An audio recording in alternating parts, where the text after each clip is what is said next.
بسم اللہ الرحمن الرحیم۔ عزیزان محترم، شریعت مطہرہ نے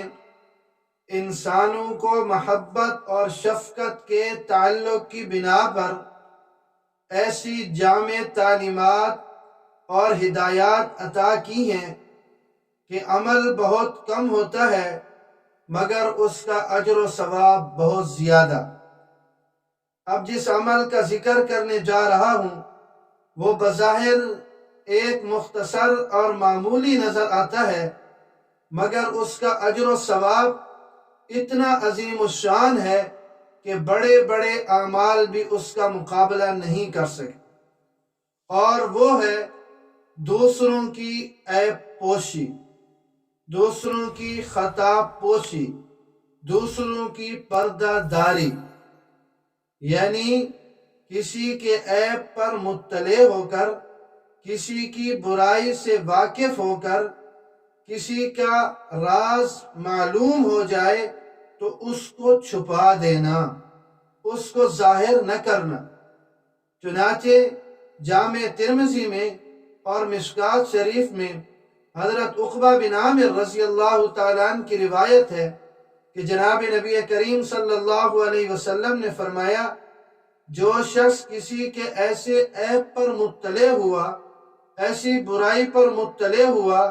جس کو وہ خود راز میں رکھنا چاہتا تھا، اور یہ مطلع ہونے والا اس کی پردہ داری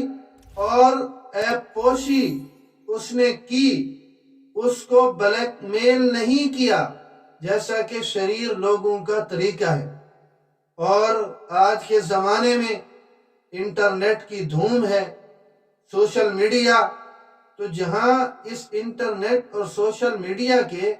فائدے ہیں وہاں اس کے نقصانات بھی بہت زیادہ ہیں۔ بلیک میلنگ کرنا، سوشل میڈیا اور انٹرنیٹ کے ذریعے کسی کی برائی اور عیب کو عام کرنا، دوسروں کی پگڑیاں اچھالنا، دوسروں کے عیب فاش کرنا، دوسروں کے رازوں کو ظاہر کرنا، یہ سوشل میڈیا اور انٹرنیٹ کے ذریعے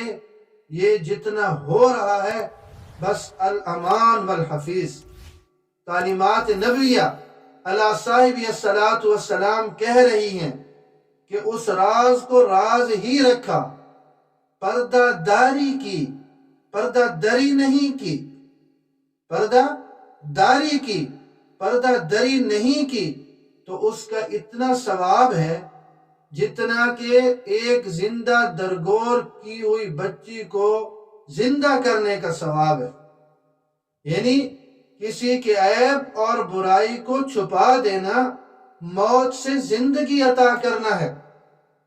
جیسے زندہ درگور کی ہوئی بچی کو دوبارہ زندگی دی جاتی ہے، ایسے کسی آدمی کا عیب اور راز اور برائی معلوم ہو جائے، اس کو اگر ظاہر کر دیا جائے تو وہ آدمی جیتے جی مر جائے گا۔ تو کسی کے عیب کو چھپا کر گویا کہ اس کو آپ نے موت سے زندگی عطا کی ہے۔ تو جیسے زندہ درگور کی ہوئی بچی کو بچانا ایک عظیم کارنامہ ہے، اسی طرح ہمدردی اور خیر خواہی سے کیا جانے والا ستر پوشی کا عمل بھی نیکی کے اعتبار سے، اجر و ثواب کے اعتبار سے اتنا ہی عظیم کارنامہ ہے۔ اور یہ بھی یاد رکھیے کہ شریعت مطہرہ میں، شریعت محمدی علیہ صاحب الصلاۃ والسلام میں کسی کو بلیک میل کرنا عظیم جرم اور حرام ہے۔ سماج کے سامنے